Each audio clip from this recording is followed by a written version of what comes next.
Hey bro, welcome back. So today I'm going to discuss about my first visa attempt and the thought of leaving this country and going abroad. నేను 2023 passed out. నేను BTech final ఇయర్లో ఉన్నప్పుడు I don't have any plan of going to US and doing my MS. I thought of going UPSC side, like government side. So నేను నా BTech final year తర్వాత I went on a internship for 6 months just to skip my project, project అనేది ఒక పెద్ద burden లాగా feel అయ్యాను నేను అప్పట్లో. నా ఇంటర్న్షిప్ అయిపోయే గ్యాప్లో మా నాన్న నాకు ఈ మాస్టర్స్ ప్లాన్ తీసుకొచ్చాడు. నేను కూడా ఓకే చెప్పాను, okay let's make a try అనుకొని. So I made all the arrangements. ఆ అరేంజ్మెంట్స్ చేసుకునే లోపే నాకు 1 year అయిపోయింది. లైక్ జిఆర్ఈ కోచింగ్ తీసుకొని జిఆర్ఈ ఎగ్జామ్ అటెంప్ట్ చేసి అండ్ ఐఎల్స్కి ప్రిపేర్ అయ్యి ఐఎల్స్ ఎగ్జామ్ అటెంప్ట్ చేసే లోపు నాకు ఇట్ టుక్ ఆల్మోస్ట్ 1 year. నేను నా జిఆర్ఈ అండ్ ఐఎల్స్ ఎగ్జామ్స్ అన్ని ఫినిష్ చేసి స్కోర్ కార్డ్స్ తెచ్చుకున్న తర్వాత I was ready to book my visa slot. So అప్పుడు నాకు స్లాట్స్ ఏవి దొరకలేదు. నేను ఎప్పుడు స్లాట్ బుక్ చేయాలి అనుకున్న స్లాట్స్ అన్నీ ఫుల్ అయిపోయేవి.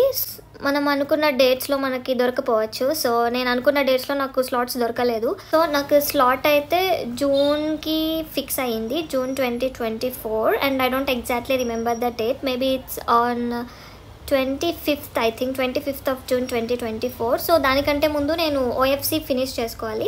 నేను నా కౌన్సిలర్ అపాయింట్మెంట్ బుక్ చేసుకున్న తర్వాత నా ఓఎఫ్సి అపాయింట్మెంట్ని బుక్ చేసుకున్నాను. ఓఎఫ్సి కూడా నాకు June 6th దొరికింది లక్కీగా. చాలామంది ఓఎఫ్సి అంటే చాలా కన్ఫ్యూజ్ అయిపోతుంటారు. లైక్ అక్కడ 2 ways ఉంటాయి. ఒకటి మన వీసా కలెక్షన్ అండ్ ఒకటి ఓఎఫ్సికి ఒక లైన్ ఉంటుంది. అండ్ చాలామంది సర్టిఫికెట్స్ తీసుకెళ్ళాలా లేకపోతే ఏం తీసుకెళ్ళాలి అని కన్ఫ్యూజ్ అవుతూ ఉంటారు. సో ఓఎఫ్సికి సర్టిఫికేట్స్ ఇవేమీ అవసరం లేదు. జస్ట్ మన DS 160 ఫామ్ అండ్ ఆల్సో మన స్లాట్స్ కన్ఫర్మేషన్ది ఒక జిరాక్స్ తీసుకెళ్తే చాలు. And passport, please don't forget that. Passport, ఈ 3 తీసుకెళ్తే చాలు. మీరు ఓఎఫ్సికి లోపలికి ఎంటర్ అయ్యే ముందు నీ డీటెయిల్స్ చెక్ చేస్తారు. Your date of birth and నీ నేమ్ కరెక్ట్గా ఉన్నాయా లేదా టెస్ట్ చేస్తారు అండ్ పెన్సిల్తో టిక్ చేస్తారు. అది అయిపోయిన తర్వాత మనం లోపలికి వెళ్ళాలి. లోపలికి వెళ్ళాక కొంచెం రెగ్యులర్ చెకప్స్ జరుగుతాయి. చెకప్స్ తర్వాత మనల్ని ఒక లైన్లో పంపించి పాస్పోర్ట్ పైన ఒక స్టిక్కర్ పేస్ట్ చేస్తారు. అంటే నువ్వు ఓఎఫ్సి కంప్లీట్ చేసిన లాగా. They will take 1 small photograph of yours and send out. ఇంతే, ఓఎఫ్సి ఇంకా ఏమీ ఉండదు. ఇదే జరుగుతుంది. నా వీసా అటెంప్ట్కి నేను చాలా ప్రిపేర్ అయ్యాను. లిటరల్గా చెప్పాలంటే I prepared very hard for it. అసలు వీసా అంటే చాలామంది భయపడతారు. లైక్ వీసాలో ఏం అడుగుతారు, మనం ఏం చెప్పాలి, అలా ఇలా అని. సో నేను కూడా స్టార్టింగ్ అలానే భయపడ్డాను. And I asked some of my seniors who are now there in US. వాళ్ళని అడిగితే వాళ్ళు నాకు కొన్ని శాంపుల్ క్వశ్చన్ అండ్ ఆన్సర్స్ పెట్టారు. సో నేను అవి ప్రిపేర్ అయ్యాను. Then the day came for my visa and I was very tensed. నాకు చాలా టెన్షన్ అనిపించింది. నా స్లాట్ 9:30కి ఉండే. నేను ఆల్మోస్ట్ 8:30కి అక్కడ రీచ్ అయిపోయాను. అక్కడ వెయిటింగ్ దగ్గర చాలా మంది ఉన్నారు. అందరూ చాలా టెన్షన్గా ఆన్సర్స్ని బట్టి పట్టుకుంటూ అండ్ వేరే వాళ్ళకి ఎక్స్ప్లెయిన్ చేసుకుంటూ ఫోన్స్లో ఇలా ఉన్నారు. అది చూసి నాకు ఇంకా చాలా టెన్షన్ అనిపించేసింది. బేసిక్గా నాకు US అనేది మైండ్లో లేదు ఫస్ట్ పోవాలని.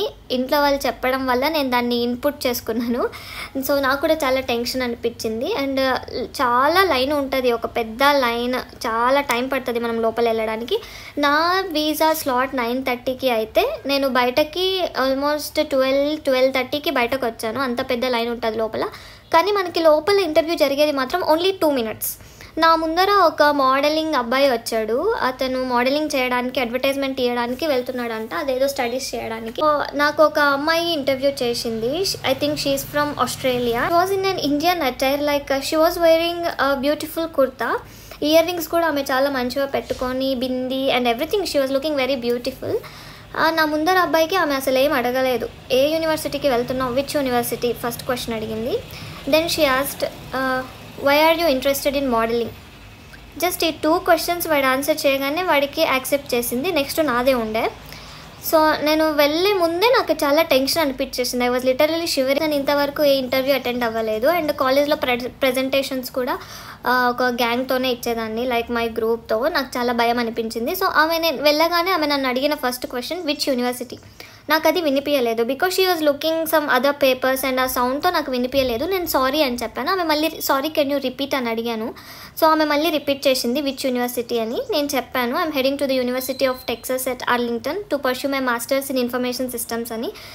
దెన్ నెక్స్ట్ క్వశ్చన్ ఆమె how is this related to your bachelors degree అని అడిగింది. నేను ఆమెకి ఎక్స్ప్లెయిన్ చేసినాను. Like so and so subjects ఉన్నాయి, అవి నాకు కూడా బ్యాచిలర్స్ డిగ్రీలో ఉన్నాయి, దాని ఎక్స్టెన్షనే ఇన్ఫర్మేషన్ సిస్టమ్స్లో ఉంటాయి, రెండు డిఫరెంట్ కాదు, it's just an extension of electronics అని చెప్పాను. Maybe she is not convinced with that. And తను నన్ను అడిగింది నీ ఫైనల్ ఇయర్ ప్రాజెక్ట్ ఏదని. నేను అది కూడా చెప్పాను, నా ప్రాజెక్ట్ ఇలా ఉన్నదని. How is this related to information systems అని అడిగింది. నేను ఆమెను కన్విన్స్ చేయడానికి ట్రై చేసినాను, లైక్ ఇందులో ఈ టాపిక్స్ ఉంటాయి అండ్ ఈ టూల్స్ మేము యూజ్ చేసాము, ఆ tools are related to information systems and they work based on computers which is related to information systems and I try to explain her. I think she was not convinced with my answers, so she rejected my visa. బాధ అనిపించింది. So I felt really bad.